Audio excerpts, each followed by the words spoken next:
السلام علیکم دوستو، میں ناصر محمود گجر، مرکزی کنوینر آل پاکستان گجر ایسوسی ایشن۔ دوستو میرے چینل کو لائک کریں، سبسکرائب کریں، شیئر کریں اور کمنٹ بھی کریں۔ موضوع گفتگو اور کوئی بن نہیں پا رہا سوائے اس کے کہ جو 8 فروری 2024 والے الیکشن کی جو اناؤنسمنٹ ہے، یہ الیکشن جو اعلان جن کا ہوا ہے، یہ الیکشن نہیں، ایک سرکس بنی ہوئی ہے جس میں پاکستان کی سب سے بڑی پولیٹیکل پارٹی پاکستان تحریک انصاف کو نہ الیکشن اس پہ نشان پر لڑنے دیا گیا، تو اب جب اس کے امیدواران آزاد حیثیت سے الیکشن کنٹیسٹ کر رہے ہیں تو تب بھی انہیں نہیں لڑنے دیا جا رہا۔ تو یہ الیکشن کیسے ہیں؟ یہ تو سیدھی سلیکشن ہے، مگر انہیں پتہ نہیں کہ آگے ان کے ایک کپتان ہے جس نے 22 سال سیاسی جدوجہد کے بعد اقتدار حاصل کیا اور اس کو محلاتی شاخصوں کے تحت اس کا اقتدار ختم کیا گیا، تو اب وہ اس طرح تو ان سے ماننے والا نہیں ہے کہ وہ ان کی محلاتی سازشوں سے دل برداشتہ ہو کے اپنے کینڈیڈیٹ کو کہیں کہ آپ الیکشن سے جو ہے وہ وڈرا ہو جائیں۔ کل ٹک ٹاک پہ جو اس نے ایک جلسہ نما اپنا کیا ہے، اس نے پوری دنیا میں دھوم مچا دی، ایک علیحدہ سے تاریخ بنا ڈالی۔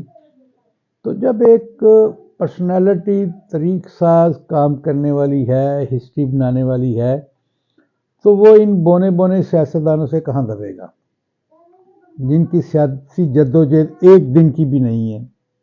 میری مثال 2 بہت بڑے پلیئر اپنے آپ کو جو کہنے والے ہیں، میاں نواز شریف صاحب ڈائریکٹ بزنس مین سے وزیر خزانہ پنجاب بنے، اور وہیں سے پھر جناب وہ وزیر کی حیثیت سے انہوں نے الیکشن پہ حصہ لیا اور پنجاب کے وزیر اعلیٰ بنے۔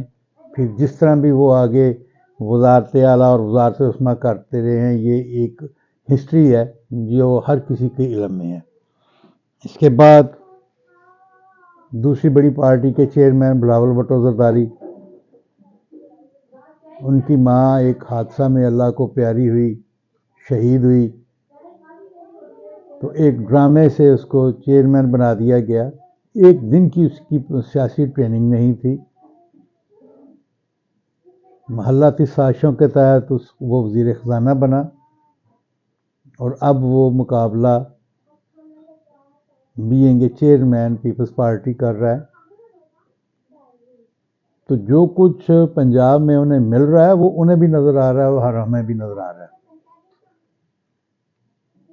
تو یہ الیکشن کے نام پہ ایک ڈھونگ ہے۔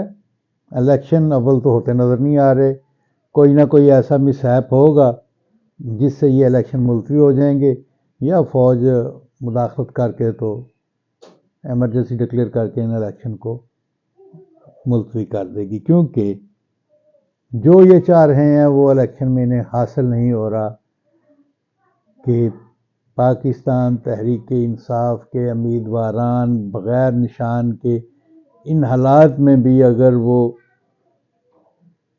100 کے قریب بھی اسمبلی میں پہنچ گئے تو پھر ایک منڈی لگے گی استبلوں کی، گھوڑوں کی منڈی لگے گی جس میں کھوتے بھی بکیں گے، گدھے بھی بکیں گے۔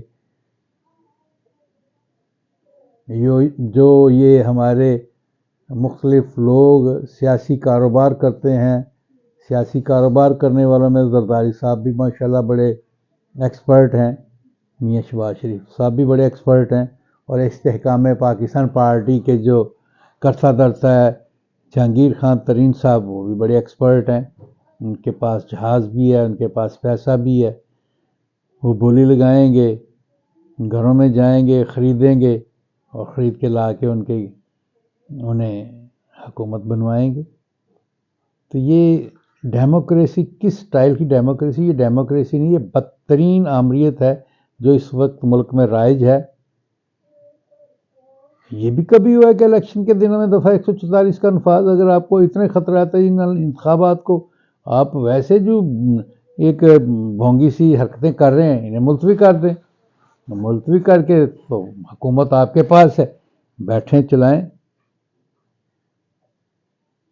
تو یہ ہے کہ یہ الیکشن نہیں ہے، یہ الیکشن کے نام پہ ایک بہت بڑا دھبا ہے جو اس قوم کے لیے ٹھیک بہتر نہیں ہے۔ اس سے بہتر ہے کہ قوم کی عزت بھی بچے، ان لوگوں کی عزت بھی بچے۔ انہوں نے جتنا عرصہ حکومت کرنی ہے، ان الیکشن کو ملتوی کر کے تو حکومت کریں۔